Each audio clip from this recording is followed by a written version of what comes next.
नमस्कार।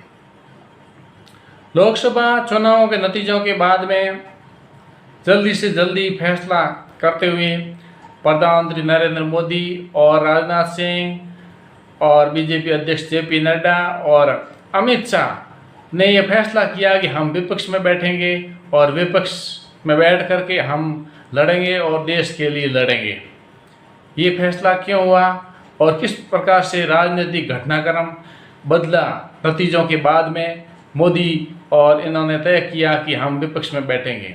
तो ये आज के वीडियो में मैं आपको बताऊंगा कि मोदी सरकार विपक्ष में बैठने वाली, मोदी और मोदी के जो भी 240 और एनडीए के दो विपक्ष में बैठने वाले थे और वो कैसे थे, तो वो पूरे वीडियो में देखिए। वीडियो को लाइक कीजिए, सब्सक्राइब कीजिए और शेयर कीजिए। तो जैसा कि आपने सही सुना कि 240-42 बीजेपी की सीटें आई और एनडीए को मिला करके 292, 294 करीब सीटें हो गई थी। लेकिन प्रधानमंत्री नरेंद्र मोदी, अमित शाह और बीजेपी के बड़े बड़े नेता और जेपी नड्डा, राजनाथ सिंह, इन्होंने तय किया कि हम विपक्ष में बैठेंगे और जो इंडिया गठबंधन है उनको सरकार बनाने देते हैं। ये एक सोची समझी रणनीति थी इन नेताओं की, क्योंकि इसका कारण यह था कि कांग्रेस ने वादा किया था कि हम जीतने पर हम सरकार बनाते हैं तो 1 लाख रुपए देंगे, यानी कि 8,000 रुपये पर महीने स्त्रियों को देंगे।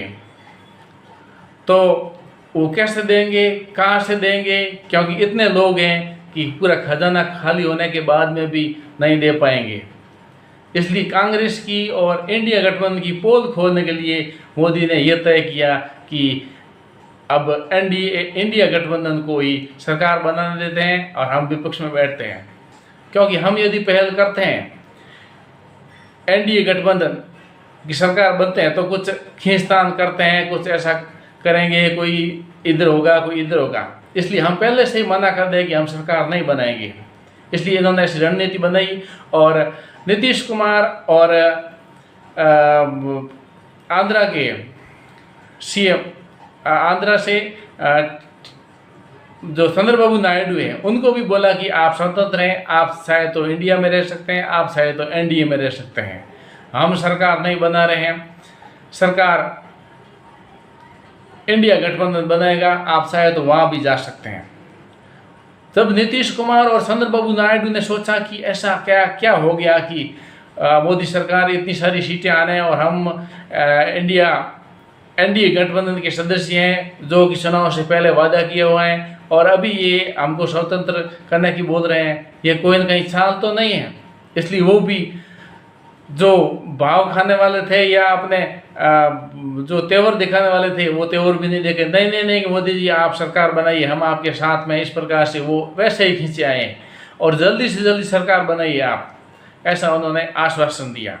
और कोई और एक्स्ट्रा मांगे, एक्स्ट्रा मंत्री बनाने की या कोई ऐसी, वो भी करनी छोड़ दी कि आप तो सरकार बनाने की कोशिश करो, ऐसा दूसरी बातें मत करो। और पीछे से अमित शाह, मोदी जी चाहते हैं कि कांग्रेस सरकार बनाए। तो कांग्रेस सरकार कैसे बनेगी जब कांग्रेस के एक मल्लिकार्जुन खड़गे ने शरद पवार से पूछा कि आप नीतीश कुमार को फोन करके बोलो कि इंडिया गठबंधन सरकार बने। तो नीतीश कुमार ने पूछा कि सरकार तो बना लेंगे, लेकिन खड़गे जी को पूछो कि प्रधानमंत्री किसको बनाएंगे। फिर शरद पवार ने खड़गे जी को बोला कि प्रधानमंत्री कौन बनाएंगे, तो प्रधानमंत्री का तो फैसला नहीं है। इस प्रकार से 99 सीटों वाली कांग्रेस ने सबको गुमराह किया। उधर अजीत पवार ने, शरद पवार ने फोन किया समाजवादी पार्टी, जो कि उत्तर प्रदेश की मुख्य बड़ी पार्टी के रूप में उभर कर आई, तो समाजवादी पार्टी को, तो समाजवादी पार्टी की उन्होंने बोला कि नहीं सरकार कोई भी बनाओ, लेकिन इसमें कोई इंटरेस्ट नहीं है, कांग्रेस को हम नहीं चाहते, हमारा कोई बनाए तो ठीक है। इस प्रकार से कोई इंटरेस्ट नहीं लिया। दूसरी तरफ नायडू को पूछा तो नायडू बोले नहीं नहीं, हमारी राज्य में गठबंधन है, पहले हमारा वोटों के गठबंधन किया हुआ है और हम सरकार नहीं बना सकते। तो ऐसा तय हुआ कि कांग्रेस सरकार नहीं बनाए और दूसरे जो इंडिया गठबंधन है वो मिलकर के बनाए और कांग्रेस बाहर से समर्थन करें, तब कैसा रहेगा। तब इन लोगों ने बोला कि नहीं, कांग्रेस को भरोसा नहीं है, क्योंकि पहले भी जो सरकारें बनी थी चंद्रशेखर और पहले जब कुछ साल पहले 90 में तो देवगौड़ा जी प्रधानमंत्री बने थे, उस समय कांग्रेस ने समर्थन दिया, वापस लिया, ऐसे करके वो सरकार को नचाते रहे। इसलिए कांग्रेस पर भरोसा नहीं है कि वो समर्थन कभी दे नहीं दे, अपने अपने नीतियों के अनुसार चलेंगे। तो ये भी बात नहीं जमी, तो कांग्रेस सरकार बनाए तो कांग्रेस को, और इधर से मोदी जी ने और अमित शाह ने ये हवा फैला दी, या इनके द्वारा ये हवा फैला गई कर्नाटक में और उत्तर प्रदेश में कि जहाँ जहाँ भी कांग्रेस के प्रत्यक्ष जीते हैं तो वहाँ कांग्रेस के प्रत्यक्ष जीतने पर सभी लोगों को 8,000 रुपये बांट रहे हैं, यानी कि साल का 1 लाख रुपये महिलाओं को दे रहे हैं, जल्दी से जल्दी जाने की कोशिश करो। तो ये 6 तारीख और को कर्नाटक में और उत्तर प्रदेश में काफ़ी जगह पर ये लाइनें बन गई कि हमें पैसे चाहिए। कांग्रेस पार्टी के कार्यालय में लोग पहुंचने लग गए, हजारों की संख्या में लोग पहुंचने लग गए कि हाँ पैसे दो। तब कांग्रेस को समझ में आया कि अरे भाई, ये अभी मान लो हम सरकार बना भी लेते हैं तो ये हम इतने पैसे कहाँ से लाएंगे, 1 लाख रुपए एक जने का, तो कितने लोग हैं और कितने पैसे, खजाना कई बार खाली हुए तब भी पूरे नहीं हो पाएंगे। तब उनको सरकार कैसे चलाएगी, सरकार चलानी बहुत टेढ़ी खीर हो जाएगी। तो फिर कांग्रेस ने अपने अध्यक्ष खड़गे जी के द्वारा, मल्लिकार्जुन खड़गे जी के द्वारा घोषणा करवाई कि कांग्रेस अभी कोई सरकार बनाने की स्थिति में नहीं है और कांग्रेस सरकार नहीं बनेगी, अभी जो बड़ा दल है वही सरकार बनेगी, यानी कि एनडीए गठबंधन सरकार बनेगी। इस प्रकार से मामला ये शांत हुआ और खड़गे जी को प्रेस मीडिया में आकर के बयान देना पड़ा कि हम कांग्रेस सरकार नहीं बनाएंगे, सरकार हम विपक्ष में ही बैठेंगे।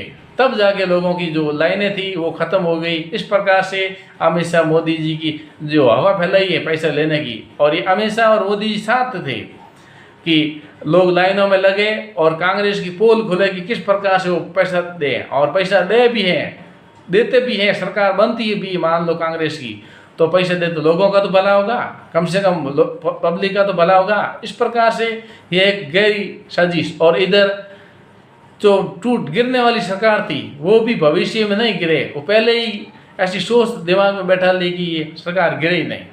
इस प्रकार से ऐसी रणनीति खेली कि आम के आम गुठलियों के भी दाम। इस प्रकार से अमित शाह जैसी टेढ़ी खोपड़ी इस राजनीतिक कैरियर में सबसे महत्वपूर्ण बात होती है। जो सरकार पहले गिरने वाली उसका अंदाज आप गिरेगी, ऐसा अंदाज उससे पहले ही इन्होंने मना कर दिया कि हम सरकार नहीं बनाएंगे, विपक्ष में बैठेंगे, आप बनाओ पहले। तो वो आते आते ही सब खींचातानी में पहले ही खींचातानी हो गई उनकी। तो अब तो दूसरा कोई ऑप्शन ही नहीं रहा, सिर्फ एनडीए गठबंधन सरकार बना पाएगा। इस प्रकार से रणनीति खेल कर मोदी सरकार बनी।